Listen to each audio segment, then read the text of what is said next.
bu suma assistance alors xam ngeen ko miin ngeen ko également à travers ay périodes yu fi jotagum jaar bi ko soxal moom dinañ ci ñëw gën ko yaatal ci bile waxtaan waaye nag actualité bi xam nga seen show da koy jiital tout le temps moo tax ñu bëggoon tàmbali ak yow docteur ci publication bu président bu parti Pastef les Patriotes di Ousmane Sonko bi wax ci Facebook am ne ay yenn ci ay résultats wala sax ay analyses yu mu sàkk woon def ko biti réew par rapport ak ne woon dafa am ay produits yu nu ko sotti mu bëggoon a xam produits yooyu lu mu parce que amoon na quand même jeexital ca ba mu ñibbee këram effectivement jàpp na ne la ma njortoon am na muy produit la yu nga xamante ni bu ñu ko jàngatee moom jàpp na ne moom ci Ousmane Sonko que dañu ko bëggoon a faat alors loolu yëpp itam ca ba muy xewaale na ci ay mbir yu nga xamante ni concerné la mais déjà ban lecture ngay am ci publication donte le leader leeralgul nee na dina ci ñëw ci ni mu gën a yaatoo.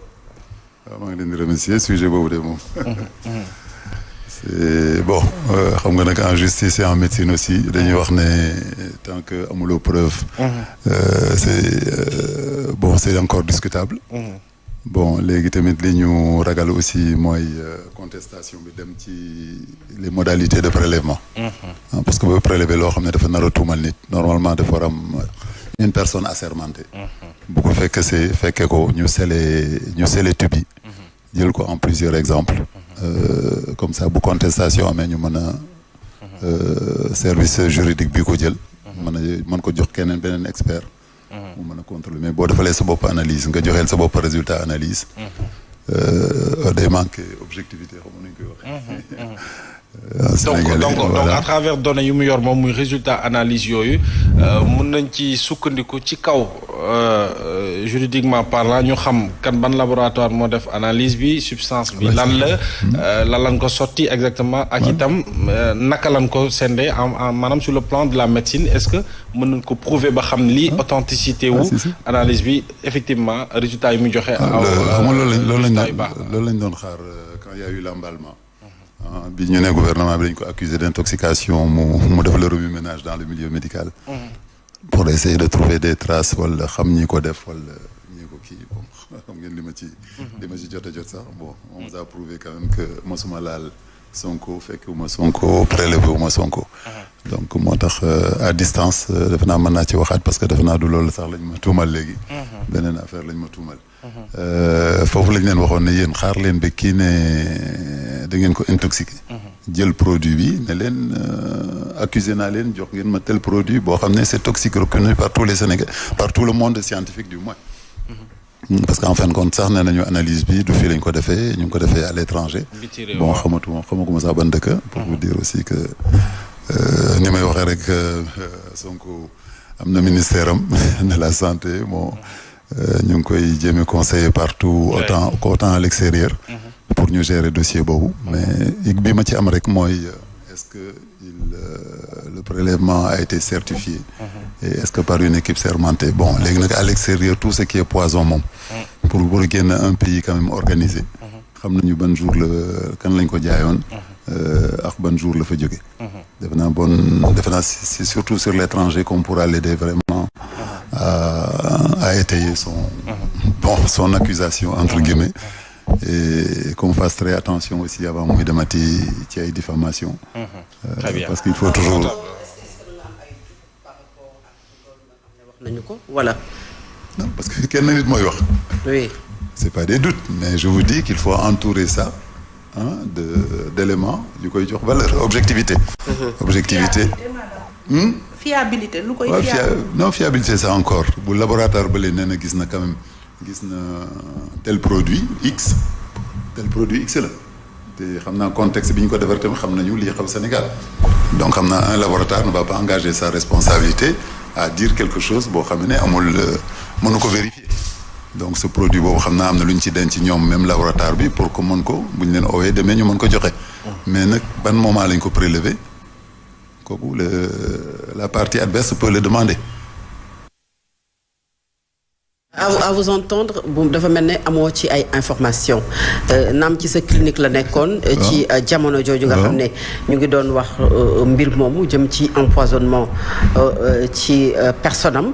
mais bu ñu déggee lu ñeel prélèvement bi lu ñeel ne yóbbu nañu ko. ba aujourd'hui les résultats vous n'avez pas des informations par rapport à ça. c'est normal nee naa leen mosuma ko toppatoo.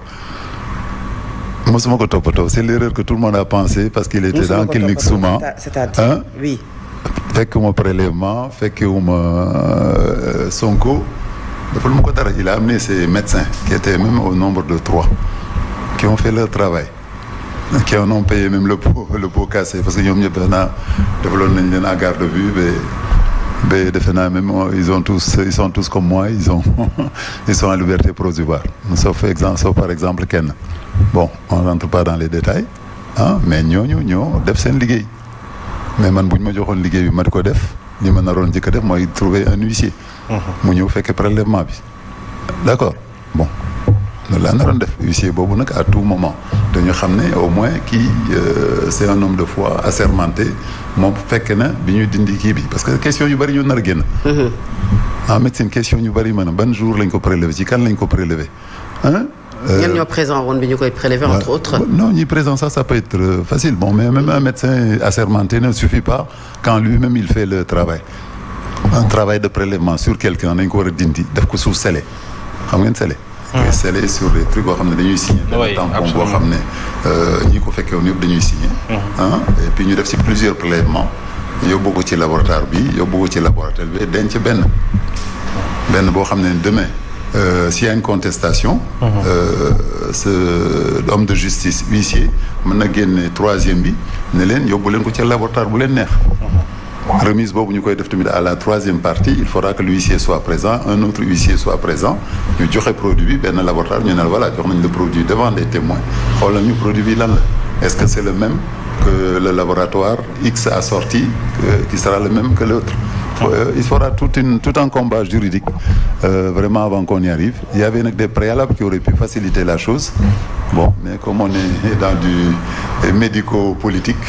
Mais docteur loolu est-ce que du entacher seen crédibilité au niveau de Souma ndax Ousmane Sonko a été interné là-bas. D'accord.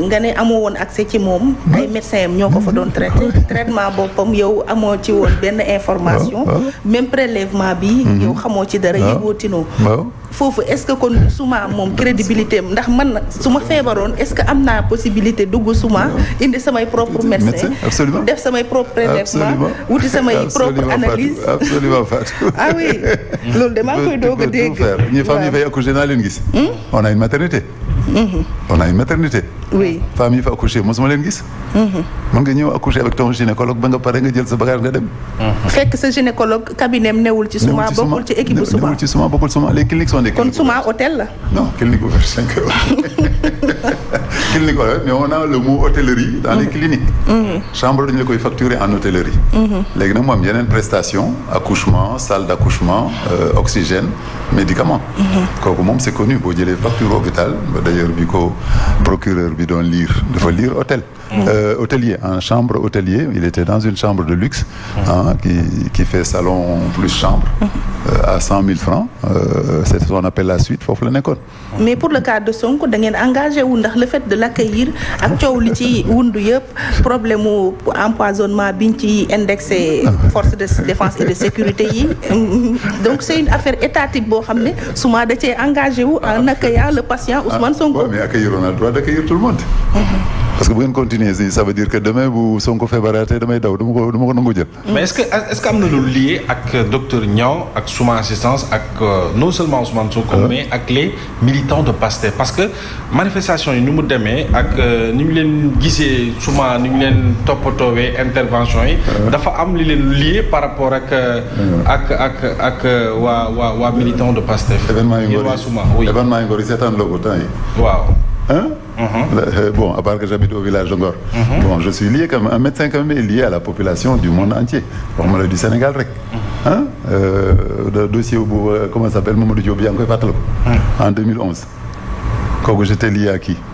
oui mais parce que pour moi rek est-ce que j'étais lié au M23 ou j'étais lié à APR xam nga laaj la ko parce que dañu dégg que da ngeen signé ay convention ak parti bii di Pastef wala militant parti pour manifestation bu ñu amee ñu mën leen a toppatoo au niveau de Souma dañ ko dégg rek moo tax ñu bëgg ci lu leer aujourd'hui waaw xam nga yow yaa toog nii moo tax yow la ñu mën a laaj yéen moom waa comment ça s'appelle waa Sen TV bu leen ko waxati d'accord il n'y a aucun contrat écrit qui me lie avec Pastef ni avec Sonko.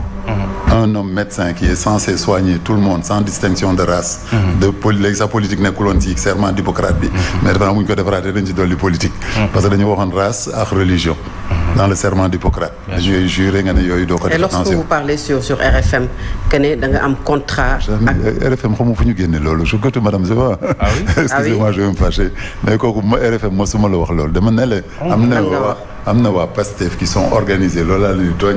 nee na il est bien avancé dans son futur gouvernement il a déjà un ministère de la santé qui sont 4 corps médicaux 2 médecins et 2 infirmières. yoo xam ne tey sax maa ngi nii jógee centrale. il y a des gens de Ngor qui sont enfermés là-bas. ma ne leen ñii est-ce que reer nañu on m'a dit que les gens de Pastef vont leur amener leur repas. yaa ngi dégg li mu wax tout de suite je vais centrale laa jógee nii côté médical bi la doon toppatoo. ñu nekk foofu pour te dire. waaw sur RFM je sais pas comment ils ont traduit je suis retourné là-bas. gis nga ni ma jàppanteex le journaliste Dia. nee naa ko waxal ne y a de la politique dedans. donc organisation boobu laa wax au niveau de Pastef. ñoom ils ont repéré déjà tout ce qui est médical qui peut leur servir. Ils ont des neurologues, ils ont leur ami médecin, comment ça s'appelle, généraliste, bi toppatoo Pastef, bi toppatoo Pros on dit, président Pros, depuis qu'ils sont médecins généralistes, bi doon fajaay maax yëpp ñooñu ñëpp la andi. Comme nee naa la un gynécologue qui repère souvent, qui veut accoucher une dame là-bas, mais la dame vient, elle fait ses formalités, le médecin donne ses honoraires. On lui donne gis ngeen ni ko kii bi lire d'ailleurs procureur a lu tous les honoraires des médecins qui ont ri ñu jox leen seen xaalis ñu dem ñun ñu dem. mais leneen aussi lu dëggal seen image mooy bi muy def déclaration defoon perfusion bi ñu naan amul cathéter loolu yëpp tam souvent day porter kii boobu noonu responsabilité boobu. perfusion c'est une bande. c'est une bande blanche. oui boo xam ne mooy fermé fii perfusion bi nekkoon.